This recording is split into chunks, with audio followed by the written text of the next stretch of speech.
There it is, September 9th, Saturday morning. It is the morning of the RBC Whistler Granfondo. And I'm not riding it today, but I am going to be flying to it in a helicopter down there. I've been invited as a guest to go and check out the route from the air today, so we're going to be leaving shortly. The ride is already on. 6,000 riders left this morning at 7 a.m. from Stanley Park, which is on the other side of that cruise ship. And they are well on their way to Whistler. When I did it, I was getting close to the halfway point by now, a couple hours in. A group of extremely energetic and strong riders are doing the Forte, which includes a climb up to over 1,000 meters up Cypress Mountain before they actually embark on the real 120K route up to Whistler. It's a beautiful day. I wish I was joining them, but I gotta say this is the first time I've done something like this, so I think this is gonna be pretty cool. I just got buckled into my 5-point harness, and I gotta say my first time sitting in the front seat of a helicopter. The view I think is gonna be pretty fantastic.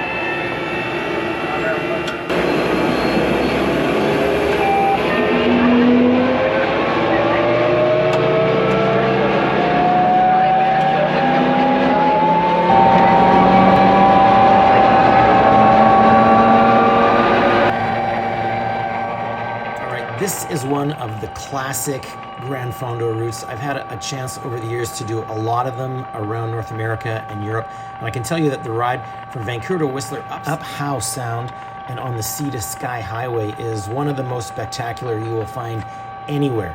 It is fantastic. Vancouver is a beautiful city. If you haven't been here, you've got to come up and check it out. This is what it looks like as we lift off from Cole Harbor in the helicopter, flying directly over the starting point in Stanley Park. The regular Fondo tees off at 7 a.m. It's bright and early. In fact, getting down there, it's still dark.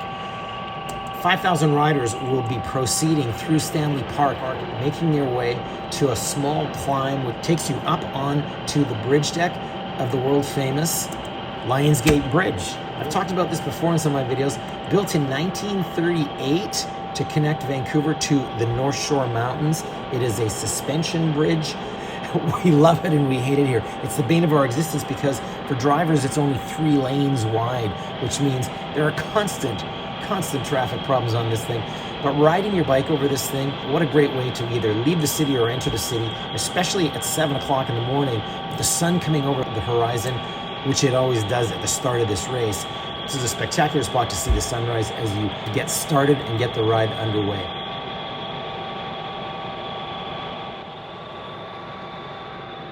Back, and this is what the North Shore looks like. So at this point we are rounding the bottom of, starting the bottom of Howe Sound. This is coming up on Horseshoe Bay. You'll see it just up here in the distance. You'll see the highway up across the top there. That is the Upper Levels Highway, and that is where the race course proceeds out of Vancouver. It's really fantastic. With one full side of that is completely closed for the start of this ride. No traffic, and it is a wonderful way to get out of the city when there are no cars around on that ride.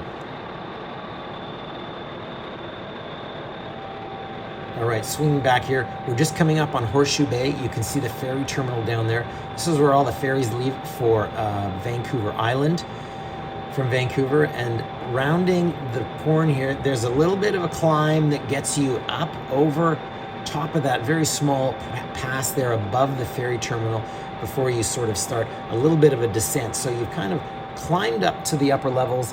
You've ridden along there now. It's really fairly flat up there. There's no big significant climbs.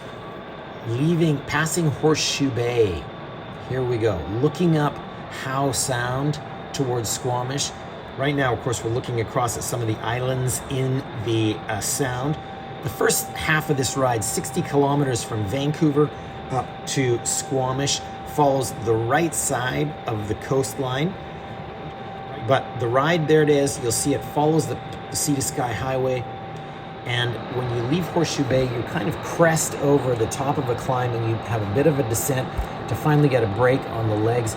And the views along here are really, really spectacular.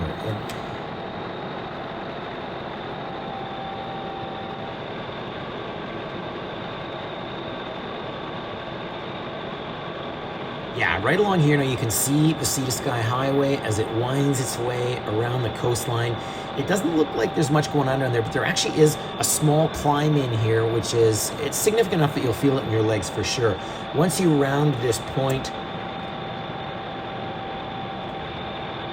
you're probably going to find one of the first rest stops on the ride. If you need to stop, fuel up, you need a little bit of bike mechanics happening right along here. But this is a nice section.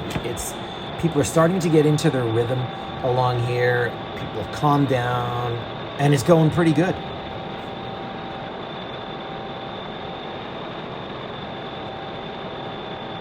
First significant obstacle on the first half is this climb. So this is the Furry Creek Golf Course down here.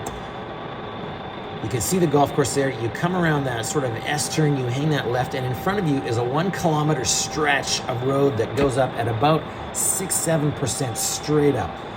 I've done this before, and I have been like riding sort of at my limit to get to the top, just because there's a bunch of guys around me. The adrenaline gets going, you get pulled into some action. But once you get over the top of that, you drop back down to Britannia Beach. That's it, just at the bottom of our screen there. You wind through that, and here comes the second big climb of the ride out of Britannia. You can see it in the lower left of the screen. Doesn't look like too much, but again, we're talking about a good solid kilometer, 6-7% grade here all the way to the top. This one hurts as well. These are the two major obstacles you got to plan for in the first half of this ride. Don't go out too hard. I've done it. I've gone too hard. I've been at in the lead of my group at the bottom of the second climb out of Britannia, and I paid the price. I got swamped by hundreds of riders as I flailed my way to the top of that thing, regaining my composure, coming around this plateau of the mountainside, and around this corner, now you can see Squamish in the distance. It's a little harder to see on the bike, but there's another descent that's going to take you back down into some rollers along the right-hand side there. This is Squamish. This is the halfway point of the ride. We're talking about 60 kilometers into this right now. What do you need to know about Squamish, British Columbia? Well, it is the place of many famous events, including my own stag about 20 years ago. There's a lot of great mountain biking here. There is a great mountain bike race called the Cheakamus Challenge. They're just one of the classics. They also have another fantastic mountain bike race here, the Squamish Test of Metal. I'm not sure if either of these are actually still running, but they're both excellent rides, and there's a ton of great mountain biking in this area. Now, there's also a ton of great kiteboarding and windsurfing happening up here, because the wind blows like crazy through here. Now, here we go. You're going to ride yourself by this beautiful, magnificent outcropping of rock. It is called the Squamish Chief. And if you have a chance to look up here, you can often see people rock climbing, mountaineering, bivouacking, hanging off of this thing literally by ropes, because this is one of the best climbing faces in the area. This section of the ride is super flat and super fast. I remember coming in here in a big group, just strung out. Somebody at the front's pulling some big watts. I was happy, and I'm always happy to sit in, take the draft, because I know that the hardest part of this race is still ahead, and that's what's coming. Now, something else you got to know. One of the major rest stops is in Squamish. There's getting through here is flat. You're feeling good. You think things are going to be great because, whoa, look how fast I'm going. But I'm telling you, don't go too hard. All right, here we go. We're back looking at the race course now. There's the highway, and this point is where it is going to start to get tough. All right. There is a super long, it's about a 13-kilometer uphill drag that starts in Squamish and starts going up at around 3-4%. It doesn't look like much. The problem is there's usually a wind blowing down the valley, and it's now going uphill, and it keeps going. It's going to wind its way around to the right. It's going to go back to the left, and it's just going to keep going up. The geography is completely changing because we've turned right and we're now riding inland into the coastal mountains. Here we go. We're picking up the race course again. There's the highway. Still climbing on the drive. There's a great lookout right here. We are quite a ways above the valley now. It's hard to tell from the screen here, but there's a big lookout that looks off to the west. Some really beautiful views of the Tantalus Range up there. And from here now, we're sort of plateauing a little bit. There's gonna be a little bit of descent here. Doesn't look like it that much from the helicopter, but believe me, when you're on your bike, this makes a difference. There you go. So there are some riders. Now I mentioned that the race starts at 7 o'clock in the morning, but by the time we got up there in the helicopter, it was around 11 o'clock, okay? So these people that we're seeing on the road down here, they have been out here for 4 hours now. So they're at this tail end of the actual Granfondo and the rides. They've got a long day ahead of them because they've still got probably another 3-4 hours ahead of them. Ouch, that's gonna be painful. This section of road is all going uphill. It's still going uphill. Now you're going to notice some traffic on the road. That's because at some point they do open one lane of traffic to cars that need to get by, but the right-hand lane of the highway is completely closed for the whole duration of the ride, which is about 10 hours. So there are no cars allowed in the very right-hand lane of this entire ride. Fantastic. This is the site of another rest stop. You can see it right down there on the left. All right, so we are in what's called the canyon here. We are making our way through the canyon. This section of highway underwent a massive rebuild for the 2010 Winter Olympics, which were held in Vancouver and Whistler. And thank God they did it, because this used to be very sketchy in here. Like, you probably could not have run an event like this on that old highway because it was 2 lanes. There was barely a shoulder in there. I've ridden on it and it was just, pavement was terrible. It was really terrible. The road through the canyon follows the Cheakamus River, so you're going to see that down below you on your left side most of the ride here. And coming up on the Daisy Lakes part of this ride, the climbing starts to settle down. There are a few little kickers still coming, but all of the major stuff is finished.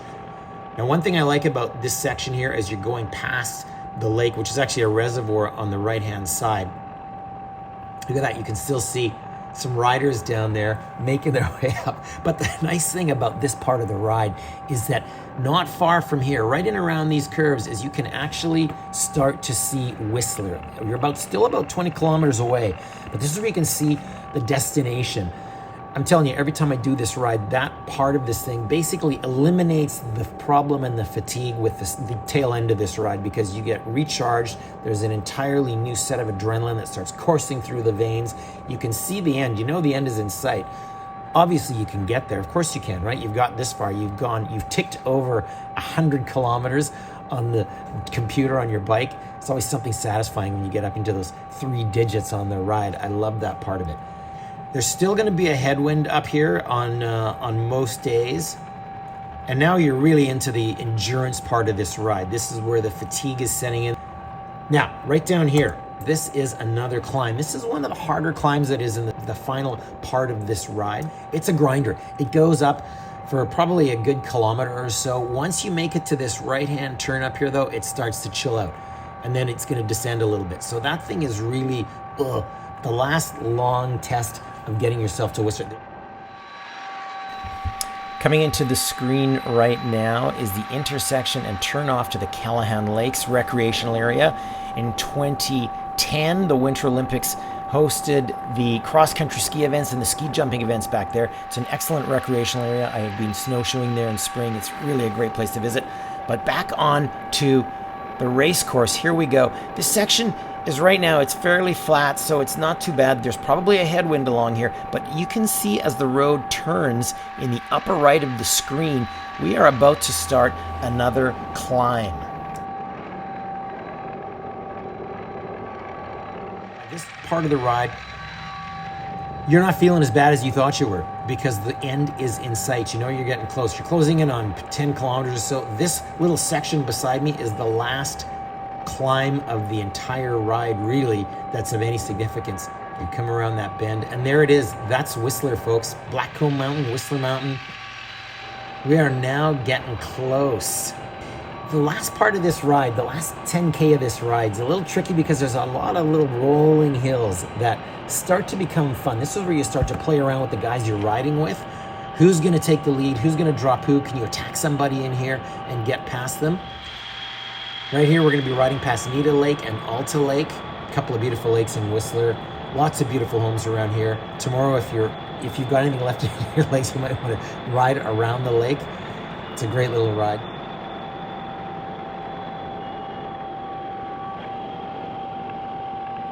Past Whistler Golf Course, and now we are into Whistler Town Center. There it is right down there. That's where all the action is, and that is the finish line just to the left. straight down that boulevard. See that blue thing? That is where you cross underneath that bridge. That is the official finish line. We're circling around. We're going to see the parking lot here where everybody parks. You can also see the convention center area where all of the after ride race festivities happen. Beer gardens, the burgers, the food, lounging on the grass, trading stories with your fellow riders. This is one of the best parts of this. Having completed it, people are just coming in, you find your buddies. That is a great way to spend the afternoon. If you want a little bit extra experience, there's a VIP experience available. You can join the activity underneath that tent for some luxurious dining and some good drinking as well. That is it, folks. You have made it to Whistler. You have ridden 122 kilometers. You have got to be feeling good. All right, I hope you have a good ride. I hope you enjoyed this little video about what is coming. Drop a comment below for me if you'd like. I'd like to hear what you have to say, and let me know how you do in the ride, all right? Good. Thanks for watching. Pez out.